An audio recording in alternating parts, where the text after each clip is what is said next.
The $500 bill. A real Federal Reserve note. The smallest of the 5 denominations, the U.S. government decided the public should never use again. The face belongs to William McKinley, the 25th president, assassinated in 1901. And before we go further, one of the 5 bills in this video spent 34 years sealed inside a display in a Las Vegas casino. That story is coming. McKinley appeared on the 1928 and 1934 series. The last ones were printed in 1945, and in July 1969, the government pulled the plug. Turn one over and there's no monument, no painting, just an ornate 500. High denomination notes didn't decorate, they stated. Here's what makes this bill strange to hold today. It's still legal tender. You could walk into any bank and deposit it for exactly $500. Nobody does, because over 900,000 were printed in 1934. Fewer than 75,000 survive, and even the most beat-up one is worth at least $700 to collectors. In 2024, a crisp one found tucked inside a family Bible sold for $20,000.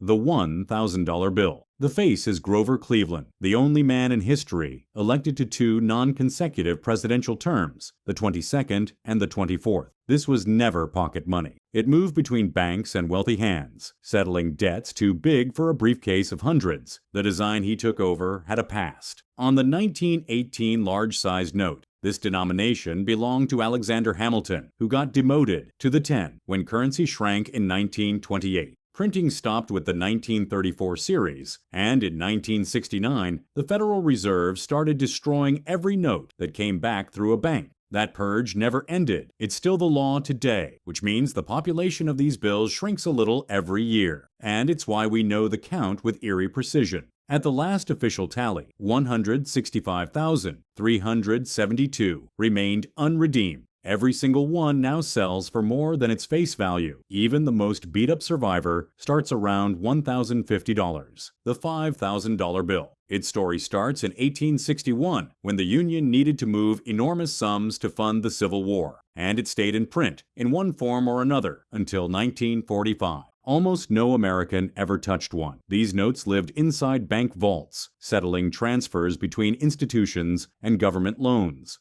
And that isolation left a mark. Most of the survivors are in nearly perfect condition, not because they were protected, but because human hands almost never got the chance to wear them out. The portrait is James Madison, the 4th president, and the man they call the father of the Constitution. He'd been on this denomination since the 1918 series, where the back showed Washington resigning his military commission. By 1928, that scene was gone, replaced by a plain giant 5,000. Since 1969, any bank that receives one is required by law to ship it to the Treasury for destruction, which brings us to the number. An estimated 342 have escaped the shredder. In 2023, a single one sold at auction for $300,000. The $10,000 bill. The face is Salmon P. Chase, Abraham Lincoln's Secretary of the Treasury, never a president, and yet the man who invented the greenback itself, America's first federal paper money. He also put "In God We Trust" on U.S. coins. There's even a bank carrying his name today. You know it as J.P. Morgan Chase.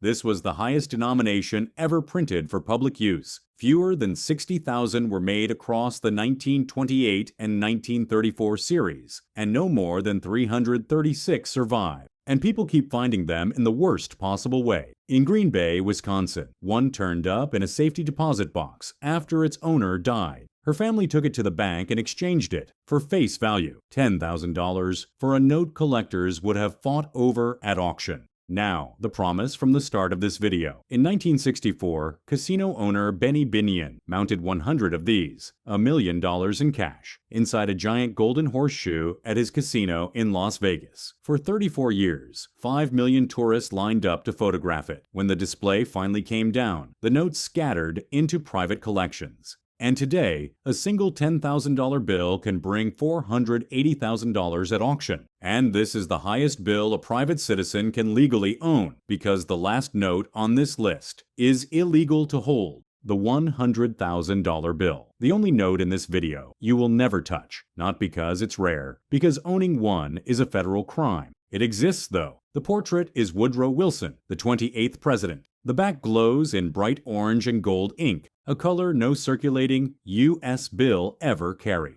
Technically, it isn't even a Federal Reserve note. It's a gold certificate. Every single one was backed by $100,000 in physical gold bullion sitting in the Treasury. And here's the irony. It was born in 1934, right after the government had made it illegal for ordinary Americans to hoard gold. A gold-backed note, created in the one moment in history when citizens weren't allowed to touch gold. Its entire print run lasted 3 weeks, December 18, 1934 to January 9, 1935. Exactly 42,000 were made, and not one ever left the system. They moved money between Federal Reserve banks and the Treasury. Nearly all were destroyed. The survivors are locked in exactly 4 places: the Smithsonian, the Bureau of Engraving and Printing, and the Federal Reserve Banks of Richmond and San Francisco. If one ever shows up for sale, it's fake or it's stolen federal property.